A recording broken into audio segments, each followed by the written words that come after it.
A farmer bought an old Dogo Argentino out of pity. Unaware of the shocking secret it hid, the massive white dog lunged forward with unexpected strength, dragging Thomas backward toward the dark corner of the barn where the stranger stood motionless. Blood dripped from the Dogo Argentino's scarred muzzle. Its eyes locked not on Thomas, but on the shadowy figure. Thomas's heart hammered against his ribs as he struggled to hold the leash, his mind racing to understand what was happening. The dog just 2 weeks ago. The dog the shelter said was too old and damaged to be adopted, was now standing between him and what he suddenly realized was certain death. Before we continue, if you enjoy incredible stories about unexpected animal heroes, make sure to click that subscribe button. This is the best way for you to support our work. Thank you very much, and let's continue. 6 months earlier, Thomas Miller's life had been completely different. At 47, he'd spent 25 years building his accounting firm in Chicago, only to walk away from it all after his wife Rebecca's sudden death. The heart attack had come without warning, stealing her at just 45, leaving Thomas with an emptiness no amount of work could fill. Their dream had always been to retire to a small farm someday, a dream they'd saved for but never quite reached. With Rebecca gone, the high-rise apartment felt like a mausoleum. So Thomas did what many thought was insane. He liquidated everything, bought a small 20-acre farm in rural Wisconsin, and disappeared from his former life. His colleagues called it a breakdown. Maybe it was. All Thomas knew was that he couldn't breathe in the city anymore. The farmhouse needed work, a lot of it. The previous owners had let the place go after financial troubles hit, and the bank had been trying to unload the property for years. The fields were overgrown, the barn listing slightly to one side, and the house itself suffered from decades of neglected maintenance. But the price had been right, and fixing things gave Thomas something to focus on besides his grief. His days took on a simple rhythm: wake before dawn, coffee on the porch watching the sun rise, then physical labor until his muscles screamed and his mind quieted. He planted a small vegetable garden, repaired sections of fencing, and slowly brought the old farmhouse back to life, room by room. The physical exhaustion helped him sleep, though the dreams of Rebecca never stopped. "You need something alive around here besides yourself," said Eleanor, the 70-something owner of the general store in town. She'd taken a grandmotherly interest in the city slicker who'd moved to their rural community, occasionally dropping by with fresh-baked goods and unwanted advice. "A farm should have animals. At least get yourself a dog." Thomas had brushed off her suggestions for months. He wasn't ready for that kind of responsibility again. Caring about something meant risking loss, and the wound of losing Rebecca was still too raw. But on a supply run into the larger town 30 miles away, Thomas's trek broke down right across from the county animal shelter. As the tow truck was loading his vehicle, a volunteer was walking a massive white dog with cropped ears and scars across its face. Something about the animal's dignified yet defeated bearing caught Thomas's attention. "That's an interesting-looking dog," Thomas commented as the tow truck driver finished securing his vehicle. The volunteer, a young woman with kind eyes, smiled sadly. "This is Duke. He's a Dogo Argentino. They were bred in Argentina for big game hunting. He's been here almost 8 months. Nobody wants him." Thomas found himself walking over. The dog stood perfectly still, watching him approach with cautious eyes. "Why hasn't he been adopted? He seems well behaved." The volunteer sighed. "He's about 8 years old, which is senior for a big dog. And those scars. We think he was used for hog hunting, maybe worse. He came in as a stray, pretty beaten up. He's gentle with people, but doesn't get along with other animals. With his age and history, most people pass him by for puppies or younger dogs." Thomas kneeled down to the dog's level, meeting those watchful amber eyes. The dog didn't wag his tail or make any move toward him, just assessed him with a quiet dignity that somehow reminded Thomas of himself. "What's going to happen to him?" Thomas asked, already suspecting the answer. "We're a small shelter with limited space," the volunteer said softly. "We've kept him longer than our usual policy because he's such a sweet boy with people. But if nobody takes him soon..." Thomas hadn't planned on getting a dog. He certainly hadn't planned on adopting a massive, scarred, senior Dogo Argentino with an uncertain past. But something in those eyes, something that spoke of pain endured and dignity maintained, reached past the walls he'd built around his heart. How much is the adoption fee? He heard himself asking. The volunteer's face lit up. For seniors, we've reduced it to $75. That includes his vaccinations and neutering. But are you sure? He's a lot of dog, and with his history. I know something about starting over, Thomas interrupted. And my trek's going to be in the shop until tomorrow anyway. 3 hours later, after paperwork and a quick trip to the pet store for supplies, Thomas was sitting in a cab heading for a motel. A 100-pound white dog pressed against his leg. Duke hadn't made a sound, no barks, no whines. Just followed Thomas with that same measured caution, as if waiting for the other shoe to drop. In the motel room that night, Duke settled on the floor at the foot of the bed, his massive head resting on enormous paws, his eyes never leaving Thomas. Around 3 in the morning, Thomas awoke to find the dog standing by the window, a low rumble emanating from his chest as he stared into the darkness of the parking lot. "What is it, boy?" Thomas whispered, suddenly alert. Duke glanced back at him, then returned his attention to the window. Thomas got up and peered out, but saw nothing unusual, just as instinct told him the dog had sensed something off. He double-checked the door lock before returning to bed, noticing how Duke maintained his vigil for another hour before finally settling down again. The next day, truck repaired, Thomas drove home with Duke in the passenger seat, still silent but watching the landscape pass with keen interest. At the farm, the dog followed him closely as Thomas showed him around the property, marking the boundaries of his new home. "Not much, but it's ours now," Thomas told him as they stood on the porch that evening, watching fireflies emerge over the overgrown fields. Duke pressed slightly against Thomas's leg, not demanding attention, just acknowledging the connection. That first week was a period of mutual assessment. Duke explored every inch of the property but always kept Thomas in sight. He slept on the floor beside Thomas's bed, occasionally waking to check the windows and doors before settling back down. He ate the food Thomas provided but without enthusiasm, as if sustenance was merely a necessity rather than a pleasure.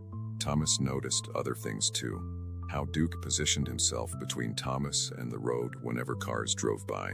How the dog's ears would prick and his body tense at certain sounds from the surrounding woods. How he always seemed to be on alert, even in sleep. "What happened to you, old boy?" Thomas murmured one evening as he gently examined the scars visible through Duke's short white coat. The dog just watched him with those amber eyes, secrets locked behind them. By the second week, subtle changes appeared. Duke began to meet Thomas at the door when he returned from town, tail giving a slight wag. He started to enjoy the simple brushing Thomas gave him each evening, leaning into the contact. And most telling, he began to sleep more deeply, less vigilant as trust slowly built between them. It was during this second week that Thomas noticed something odd. Twice he found Duke digging frantically at the far corner of the property where the old barn stood partially collapsed. The first time, Thomas called him away and the dog reluctantly obeyed. The second time, Duke refused to come until Thomas physically went to get him. "What's got you so interested over here?" Thomas wondered, examining the disturbed earth. The ground was hard-packed, showing no obvious reason for the dog's fascination. He made a mental note to check if there might be animals burrowed underneath. Perhaps groundhogs or something similar that had captured Duke's hunting instincts. That night, Thomas was awakened by Duke's growling. Not the alert rumble from the motel, but something deeper, more threatening. The dog stood rigid by the bedroom window, hackles raised along his scarred back. "What is it?" Thomas whispered, joining him at the window. In the moonlight, he could just make out a figure moving near the barn, the same area that had so interested Duke. Thomas felt a chill that had nothing to do with the night air. The nearest neighbor was over 2 miles away, and unexpected visitors were rare in this isolated area, especially at, he checked the clock, 2:17 in the morning. "Stay," he ordered Duke, reaching for the shotgun he kept locked in the closet. He'd purchased it after moving to the farm, more for wildlife than human threats, but he was grateful for it now. Loading it quietly, he moved downstairs, Duke following despite the command. Thomas flipped on the powerful floodlights that illuminated the yard and barn. The figure darted behind the barn, out of sight. Thomas stepped onto the porch, shotgun ready. "I can see you," he called out, trying to keep his voice steady. "I'm armed and I've called the police. You'd better leave now." Silence stretched for several long moments. Then a voice called back. "Sorry to disturb you, friend. Just looking for my dog. Thought he might have wandered this way." The excuse sounded hollow at this hour, and Thomas noticed Duke's growl had intensified, his body vibrating with tension beside him. "There's no strange dog here," Thomas replied, "and you're trespassing. I suggest you move along before the cops arrive." He hadn't actually called the police. Cell service was spotty at best out here, but the bluff seemed to work. After another tense moment, he heard movement through the underbrush as the figure retreated. Thomas didn't sleep the rest of that night, sitting in the kitchen with the shotgun across his lap and Duke alert by his side. In the morning, he called the county sheriff to report the incident. Probably just someone scouting places to rob, the deputy suggested when he drove out later that morning. These isolated properties can be targets. Might have been checking to see if anyone was home before breaking in. Thomas didn't mention Duke's odd fascination with that corner of the property, feeling slightly foolish about connecting the two events. But after the deputy left, promising to increase patrols in the area, Thomas found himself standing by the barn, studying the ground with new interest. "What is it, boy?" he asked as Duke paced anxiously beside him. "What's here that's got you so worked up?" On an impulse, Thomas went to the shed and retrieved a shovel. Duke watched with what seemed like approval as Thomas began to dig where the dog had been scratching. The soil was hard, compacted by years of neglect, but Thomas was stronger now after months of farm work. 3 feet down, the shovel struck something with a dull thud. Thomas's heart rate accelerated as he cleared more dirt away, revealing what looked like fabric.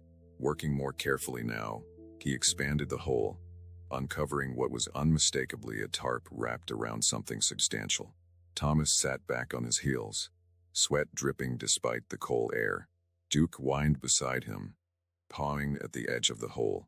"I think we need to call the sheriff back," Thomas said quietly. For hours later, the quiet farm had transformed into a crime scene. The sheriff, deputies, and a forensics team from the state police had taken over. Something wrapped in the tarp turned out to be human remains, at least 2 years old, according to the medical examiner's preliminary assessment. Previous owner of this place was a fellow named James Mercer. The sheriff told Thomas as they watched the team work. Disappeared about 2 years ago. Bank foreclosed when the mortgage payments stopped coming. Everyone assumed he'd just taken off. Had some gambling debts. From what I heard, Thomas felt cold despite the afternoon sun. And no one looked for him? His ex-wife filed a missing persons report eventually, but there wasn't much to go on. No sign of foul play at the time. Guess we know why now. The sheriff glanced at Duke, who sat vigilantly at Thomas's side. "Interesting that your dog found him. These Dogos have amazing scent capabilities, used for hunting and tracking. Even with remains this old, he could probably smell them." But something didn't add up for Thomas. If it's been there 2 years, why did Duke only start digging recently? "We've been here over 4 months. Hard to say. Could be the recent rains shifted the soil enough to release more scent. Or maybe..." The sheriff was interrupted by a call from one of his deputies. That evening, after the police had finally left, promising to return the next day to continue their investigation, Thomas sat on the porch with Duke, trying to process everything. The dog seemed oddly settled now, as if a mission had been accomplished. "You knew all along, didn't you?" Thomas murmured, rubbing Duke's scarred head. "But how?" As if in answer, Duke raised his head sharply, looking toward the long driveway. Thomas followed his gaze but saw nothing in the gathering dusk. "What is it, boy?" The dog stood, a low growl building in his chest. The same warning sound from the previous night. Thomas went inside for the shotgun, unnerved by Duke's reaction. When he returned to the porch, the dog was staring intently down the drive, his body rigid with tension. Thomas peered into the dimming light but still saw nothing. He was about to dismiss it as wildlife when headlights appeared. A vehicle turning into his drive with its lights off, creeping slowly toward the house. Duke's growl deepened as Thomas stepped back into the shadow of the porch, shotgun ready. The vehicle, an older model pickup truck, stopped about 50 yards from the house. For several long moments, nothing happened. Then the driver's door opened, and a man stepped out. Even in the fading light, Thomas could tell the stranger was watching the house intently. Duke's growling had stopped, replaced by an eerie silence as the dog focused completely on the intruder. "Can I help you?" Thomas called out, keeping the shotgun visible. The man didn't seem startled by Thomas's voice. "You the new owner?" he called back, his tone casual but something underneath it setting Thomas's nerves on edge. "I am, and you're trespassing. State your business or leave." The man chuckled, a sound without humor. "Just being neighborly. Heard there was some excitement here today. Cops and all." Thomas felt a chill run through him. "News travels fast. Small community," the man replied, taking a step forward. "Heard they found old James Mercer. Shame about that." Thomas tightened his grip on the shotgun. "Did you know him?" "You could say that." Another step forward. "We had some business together. Unfinished business." Duke tensed beside Thomas, a tremor running through his powerful body. Thomas suddenly made the connection. "You were here last night," he stated, not a question. The man stopped advancing. "Smart. Yes, I was checking to see if what I buried was still there. Imagine my surprise when I found it dug up today." His hand moved slowly toward his jacket. "Creates a problem for me." Thomas raised the shotgun. "Don't." The man froze, then smiled. "You won't shoot me. You're not the type. Former accountant, right? City boy playing farmer. I've been watching you. You're soft." What happened next occurred so quickly Thomas barely had time to register it. The man pulled something from his jacket, the metallic glint of a pistol catching the last light, and simultaneously, Duke launched from the porch in a white blur of muscle and fury. The man got off one wild shot that went wide before 200 pounds of Dogo Argentino slammed into his chest, sending both gun and man to the ground. The attacker screamed as powerful jaws clamped around his wrist, forcing him to release the weapon. "Duke, hanged," Thomas shouted, a command he'd never taught the dog, but that Duke seemed to understand perfectly. The Dogo kept the man pinned, growling but not inflicting further damage, as Thomas rushed forward to kick the gun away. "Call him off," the man gasped, terror replacing the confidence of moments before. "For God's sake, call him off. He's not going to hurt you unless you move," Thomas said, surprised by the steadiness in his voice as he pulled out his phone. Miraculously, he had enough signal to dial 911. Later, after the sheriff had taken the attacker, identified as Robert Keegan, James Mercer's former business partner, into custody, Thomas sat in his kitchen with the sheriff. "Keegan confessed pretty quick once we started questioning him," the sheriff explained. "Said he and Mercer had a business running illegal gaming operations. Mercer was skimming money. Threatened to go to the authorities when Keegan confronted him. Keegan shot him, buried him on the property." "But what about Duke?" Thomas asked. "How does he fit into all this?" The sheriff looked thoughtful. "That's the interesting part. Based on what Keegan told us and the medical records from the shelter, we think your dog belonged to Mercer." Thomas stared at Duke, who lay calmly nearby, finally truly relaxed for the first time since Thomas had adopted him. "Keegan says Mercer had a mean white hunting dog that disappeared after he killed Mercer. Must have run off, maybe came back looking for his master. Couldn't find him. Ended up astray until the shelter picked him up." The sheriff shook his head. "Dogs are something else." Even after all this time, he remembered where his owner was buried and recognized the killer. Thomas added quietly, reaching down to stroke Duke's head. "Exactly. Dogs don't forget. Keegan came back because he heard about the development company looking to buy this land for a subdivision. Was afraid they'd find the body during construction." The sheriff stood to leave. "You saved us a lot of trouble adopting that dog. Call it fate or whatever you want, but that animal brought justice for his former owner. After the sheriff left, Thomas sat for a long time with Duke, the bond between them transformed by what they'd been through together. The dog that had seemed so cautious, so vigilant, had been carrying a heavy burden all along, the knowledge of what had happened to his master and the identity of the killer. "You can rest now," Thomas told him softly. "It's over." That night, for the first time, Duke jumped up onto the bed beside Thomas, circling 3 times before settling with a deep sigh against his side. As Thomas drifted off to sleep, he felt a sense of peace that had eluded him since Rebecca's death. They had both lost someone they loved. They had both been adrift, and somehow they had found each other and a chance to heal.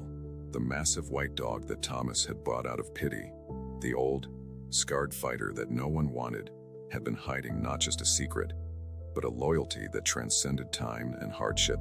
In saving Thomas from Keegan, Duke had also saved himself, completing the circle of devotion to his former master and finding a new purpose with someone who needed him just as much.